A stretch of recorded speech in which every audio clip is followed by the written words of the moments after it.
Hey, what's up, guys? Welcome to the channel. UFC Vegas 67, Sean Strickland versus Nassourdine Imavov just ended, and this is going to be my UFC post-fight. I'm mainly going to discuss the main event, Strickland versus Imavov, but I'll also briefly touch on every fight on the main card. I do a UFC post-fight video for every single UFC card, so if you enjoy those videos, make sure to subscribe to the channel and turn on notifications so you don't miss those. Starting off with the main event, Sean Strickland versus Nassourdine Imavov. Sean Strickland wins via decision. This fight was thrown together last minute. It was originally supposed to be Kelvin Gastelum versus Nassourdine Imavov. Kelvin Gastelum pulls out of the fight on a couple days' notice with a mouth injury, and apparently he had staph infection. And I don't know how he ended up with the mouth injury. Why are you hard sparring potentially a couple days out from the fight? But nonetheless, the UFC goes to Sean Strickland, who's ranked in the top 10 of the division, and gets him to step in and fight Nassourdine Imavov on a couple days' notice after Sean Strickland just fought Jared Cannonier last month at the last UFC event and lost via a very close decision. Strickland steps in, and going into this fight, there was kind of a lot of unknowns because now it's at 205 pounds instead of 185 pounds. Nassourdine Imavov's a big middleweight. He doesn't have to cut weight. Who knows what Strickland's been doing for the past month? Has he been training as hard, as he usually would for the past month, considering he just fought Jared Cannonier last month? And I was kind of wondering what kind of Sean Strickland will we get, and how would Nassourdine Imavov look not having to cut down to that middleweight limit. But going into this fight, I predicted Sean Strickland to win via decision, and I just thought his volume and his cardio would be too much for Nassourdine Imavov. And that was kind of half correct, honestly, because you look at this fight, Sean Strickland won a pretty clear-cut decision, and I had it scored 4-1 for Sean Strickland. And ironically enough, and this is why I say kind of half of my analysis going into this fight was wrong, the only round that Nassourdine Imavov won in my eyes was round 5, which is just crazy to me because the main reason that I thought Sean Strickland would win is because I could not forget that third round, Nassourdine Imavov versus Joaquin Buckley. The cardio of Imavov was failing him, and the combinations and the volume of Buckley was having massive success. And that's why I thought Sean Strickland was a bad matchup for Nassourdine. Going back and watching his recent fights, he just, I was high on him. And don't get me wrong, he looked good in the Edmund Shabazian fight, but you had to look at his resume. And Sean Strickland just came off fighting the number 2 guy in the world, Jared Cannonier, and even though he lost, it was a very close fight. And Strickland has a very tough style where he's kind of hard to hit, and he just plots forward, he has his hands high, and he's pumping the jab. And in this fight, I think that Jared Cannonier loss for Sean Strickland was a blessing because Sean Strickland, usually the sense of urgency is not there. It was there tonight. He came out aggressive, and I thought he would just because of what happened in the Jared Cannonier fight. He thought he was robbed. It was a very close fight, but had he put out more volume, he probably would have got the Jared Cannonier decision. And in this fight, he showed that that was his mindset because he came out, I don't want to say guns a-blazing, but for Sean Strickland's style, he came out guns a-blazing. He even hurt Imavov in the first round and started to swarm. I don't want to say Imavov, it's not like Imavov was close to being finished, but he stung him and then started going on the offensive. Strickland fought in a typical Strickland fashion, but just a little bit more aggressive. He was pumping the jab. The first round, he was more aggressive than I've ever seen him, basically. And then, really, the fight consisted of Imavov throwing kind of sloppy combinations, and they're like 80% power shots, and he's just not hitting Strickland, or he's hitting the guard of Strickland. Don't get me wrong, he landed some shots throughout the 25 minutes this fight lasted, but for the most part, Strickland was able to avoid him. And in the moments that Nassourdine was pressuring Strickland had an excellent game plan. He was teeping to the body nonstop. When Strickland started to get backed up, he would teep to the body over and over and over again. There was some grappling that Sean Strickland mixed in the second round. There was some clinch work mixed in by Sean Strickland throughout the entirety of the fight. And Nassourdine Imavov is a guy that a lot of people have been high on for a while, and they've thought of as a future contender. I've even considered him a future contender. Tonight, that contendership died. Now, he's still young. He can work his way back to it. But had Sean Strickland had a full camp, I don't even think Nassourdine Imavov gets one round. And I think it's more of a dominant decision win for Sean Strickland. Because Rounds 1 through 4, I thought they were pretty clear. I think the closest round, I think it was maybe number 3, but I still thought it was pretty clear. There can be a close round. I talk about this all the time when there's controversial decisions. There can be a close round that has a clear winner. And I thought rounds 1 through 4 had a clear Sean Strickland winner. He put out more volume, and he was landing combinations. For every 5 strikes that Sean Strickland threw, and maybe only 3 of them landed, Nassourdine Imavov was only throwing 1 or 2. And the volume of Sean Strickland is what won him this fight. He was landing some good stiff jabs on Imavov. He was landing some good teep kicks to stop the pressure of Imavov. He was landing some decent leg kicks. And he was throwing harder combinations. And he was making Imavov respect him. He was keeping his hands high. He mixed in the takedown. I think he took him down in the second round. Didn't control him for a long period of time. But also throughout the fight, he would mix in the clinch work. And he was stronger than Nassourdine Imavov in the clinch for the majority of this fight. And the only reason that Nassourdine Imavov even got the 5th round, I believe it's because Sean Strickland came in on short notice. And then on top of that, he was having an output that he doesn't normally put. This was a Sean Strickland that had a much higher output than a Jared Cannonier fight. A much higher output than even a Jack Hermanson or a Uriah Hall fight. Sean Strickland came out and, upped his output, and he came in on a week's notice. And now you have an Imavov who he lost outside the division, but he lost to a guy who's ranked in the top 10, who's on a 2-fight losing skid. And this was his chance. This was Imavov's chance to propel himself into the top 10 of the division. This was a do or die situation for Sean Strickland, because even though people would have forgiven him for losing this fight on short notice, a 3-fight losing streak, and now you're losing to a guy who's outside of the top 10. I know he said he got paid a lot for this fight. But this was a big risk. You lose to Imavov, people are going to start looking at you differently in the middleweight division. And he went out there and put the combinations on Imavov. And the only success that Imavov really had in this fight, and don't get me wrong, he landed some decently hard shots throughout this fight, but not a lot. And they showed the strike counts at some point in the fight, and I thought they were way off. They were like, Strickland was only up like 2 strikes in a particular round. And I thought it was crazy. A lot of Strickland strikes were being blocked, but he's throwing like 4, 5, 6 punch combinations and also pumping the jab nonstop and constantly teeping to the body and stopping the pressure of Nassourdine Imavov. He had some good leg kicks and he had some good clinch work. The only highlight for Imavov is every time that Sean Strickland clinched, he wasn't doing a lot of damage. He was just kind of wearing on Imavov, taking a rest. Imavov was kind of taking a rest too. But every time they would break, Imavov would come with an elbow over the top. And that really showed in that 5th round. Strickland was getting worn down because of the volume that he was throwing. Nassourdine Imavov, in his corner, they were telling him, look, you need to finish. You have to stop him. So I think Imavov went out there with an up sense of aggression. He decided to turn up the aggression, go after Sean Strickland. And that's the only point in the fight that Sean Strickland really looked into any trouble, because he was slowing down. He was still trying to throw, but he was looking a little bit sloppy, looking a little bit slow. Imavov just seemed a little bit fresher in that 5th round. But, 4, 3, and 2, and 1, Strickland was able to just out-volume him. That's the story of the fight, just out-voluming him and being more accurate and pumping the jab. And this was not really a particularly close fight. It was a competitive fight. It was not a close fight. So that's the death of a contender in Nassourdine Imavov. Because if you can't beat Sean Strickland on short notice, who doesn't have his main strength, which is his cardio, it's hard for me to imagine you beating some of these other guys. It's really hard for me to imagine. Sean Strickland gets back on the winning track. Maybe they book Imavov versus Gastelum again. But I don't know if that really makes sense. To be honest, I think Gastelum beats him too. I would have picked Gastelum by a TKO. Gastelum, I think, has more power.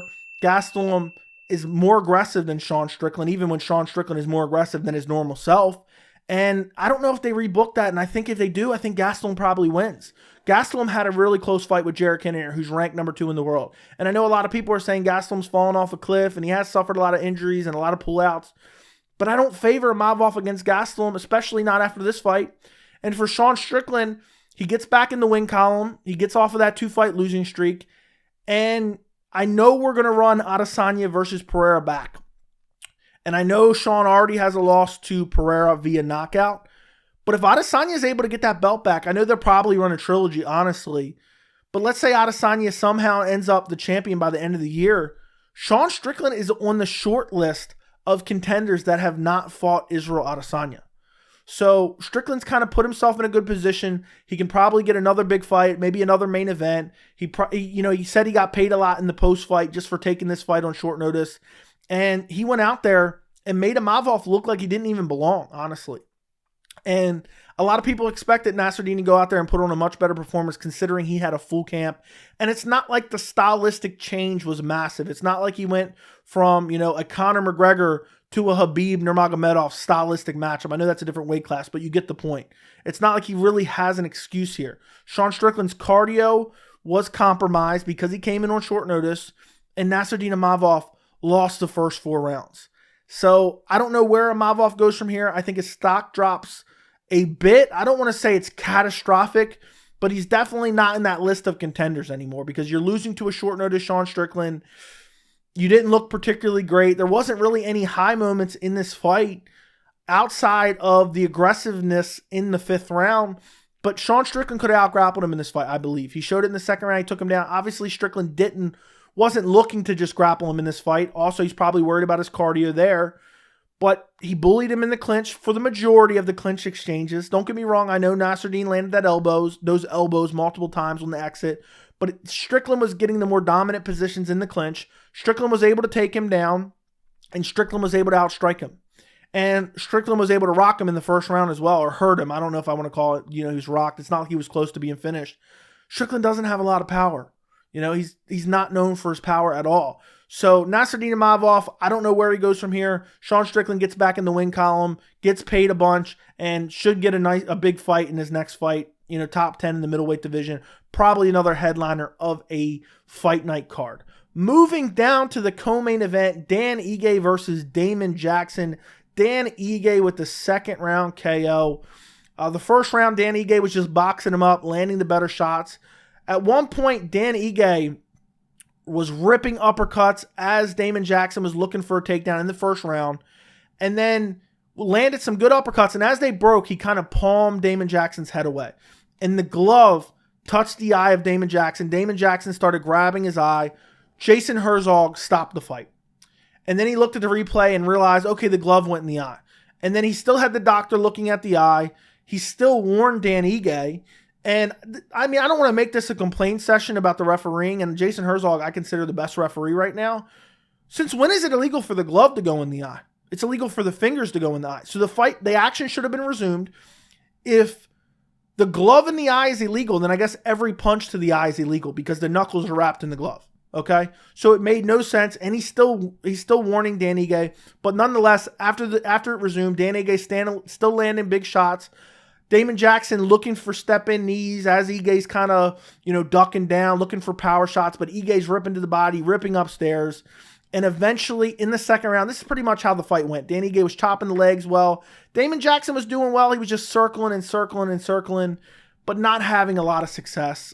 He landed a couple shots, but not having much success. In that 2nd round, Dan Ige landed a brutal left hook and brutally slept Damon Jackson, and it was a walk-off KO. What does this do for Dan Ige? I don't know. It doesn't really do much. I'm shocked that a lot of people thought Damon Jackson was going to win this fight. I was pretty confident that Dan Ige would win and win by stoppage. But, at least gets Dan Ige back in the win column. I thought he beat Josh Emmett, who's fighting for a title. And I know, Dan Ige lost to Movsar Evloev, but I think Evloev is one of the top contenders in the featherweight division right now. But this at least gets him back on the winning track. He can look for a big fight in the top 15 in his next fight. Damon Jackson kind of back to the drawing board here now. He got to step up in competition. He lost, and Dan Ige put his lights out. He's going to need some time off. Moving down on the card, Punahele Soriano versus Roman Kopylov. This was a 2nd round KO for Kopylov. This fight, the 1st round was competitive. Soriano really didn't look like he belonged in the UFC. I'm going to be honest. He's just ducking down, throwing wild haymakers. I originally had picked Kopylov, but then I switched my pick to Soriano. I just thought his striking and his power would be the difference. But Kopylov looked very good, looked super technical. The jab was on point. He was busting the face up of Soriano with the jab. The kicks were looking good. He was ripping to the body. At one point, I think it was towards the end of the 1st round, he landed a spinning back kick to the body. And Soriano somehow ate it, but it sounded as if it should have stopped the fight. But Kopylov looked very good, pumping the jab. The striking looked good. Soriano just couldn't close the distance. Kopylov had good range, was landing good shots, was beating up Soriano. You know, Soriano landed some decent shots in that first round, but then the second round, Kopylov really started to take over, ripped to the body, hurt him multiple times to the body, and the finishing sequence was a hard body kick followed up by just swarming him with punches up against the fence. He had nothing to offer and gets a standing TKO. Moving down the card, Ketlen Vieira versus Raquel Pennington. I don't even want to talk about this, so I'm going to spend 15 seconds talking about it. The fact that Ketlen Vieira is ranked number 2 in the UFC women's bantamweight division, and the fact Raquel Pennington is ranked number 5 in the women's bantamweight division is an embarrassment to the sport. An absolute embarrassment. Ketlen Vieira, if I had to describe her in this fight and every fight she's ever had, lack of urgency. If I had to describe Raquel Pennington, determination, lack of coordination. I thought Ketlen Vieira won this fight. I thought she won rounds 1 and round 3, but I really don't care. Ketlen Vieira in the third round was just grabbing and holding. She landed some better shots, I thought, in the third round, but I really don't care. I'm glad she got robbed. She's horrible. I don't want to see her fight Amanda Nunes. And at this point, I'm thinking about making a video about the dire need for fighters in the women's 135 division. I mean, 145 doesn't even exist. At this point, I mean, 135 and 145 women's divisions in the UFC is an absolute abomination. And I'm not going to spend any more time talking about this fight. This was a super low-level fight, a horrible fight, an uncoordinated fight, and I never want to see either one of these girls fight again. Moving down the card, the fight that opened up the main card, Umar Nurmagomedov versus Raoni Barcelos. This was a great fight while it lasted. And, you know, Raoni Barcelos was looking to take the head of Umar Nurmagomedov off, but Umar was landing good kicks. His hands looked much improved. He looked fast. At the end of the first round, was towards the end of the first round, he threw a body kick. It was like a knee to the body, but then almost came around like a kick that didn't really land, and then just winded up with a punch and clipped Raoni Barcelos and put him out cold. He followed up with like one shot, but then he realized he was out. He pulled off. Who would have predicted? Raoni Barcelos is super durable. Who would have predicted first round KO? I thought Umar Nurmagomedov would win this fight by decision. To see him starch him out cold was super impressive. Now, I hope and pray with this statement performance, and he says he wants to return at UFC 285, I hope and pray Umar Nurmagomedov gets an opponent ranked in front of him. I want to see him fight like a Ricky Simone or just anyone that's up ahead of him in the UFC bantamweight rankings. The bantamweight division is so stacked. Let him fight Pedro Munoz. Let him fight anyone. I know some of the guys that like the top 6 is kind of booked up right now. But Umar Nurmagomedov, every time out, he shows improvement. His hands look much improved in this fight. He shows that he has KO power against a guy who's super durable in Barcelos. And even defensively, he looked pretty good in this fight. I mean, still, there's a little bit to be desired there. Raoni Barcelos was throwing wild haymakers. He landed some of them, but nothing that ever really hurt him. But Umar Nurmagomedov with a spectacular performance. I need to see him fight someone in the top 10. Pedro Munoz, Ricky Simone. There's other names that I'm not thinking of off the top of my head that aren't booked right now. But there has to be a big fight for Umar Nurmagomedov at UFC 285 in March. Give this guy a big fight. And I think Umar Nurmagomedov, and I've said this for the last year and a half really, I think Umar Nurmagomedov could be a future champion at 135 pounds. So I'm very, very interested in seeing who the UFC books him up against next. But this wasn't the greatest fight card ever. It wasn't stacked. There were some decently exciting fights. There were some good finishes. The Umar Nurmagomedov finish was crazy. Who would have predicted first round KO? The Dan Ige KO was pretty good. The Kopylov KO was pretty decent, but that fight really doesn't mean anything per se. I'm curious where Kopylov goes from here, but Soriano doesn't even look like he's UFC caliber at this point.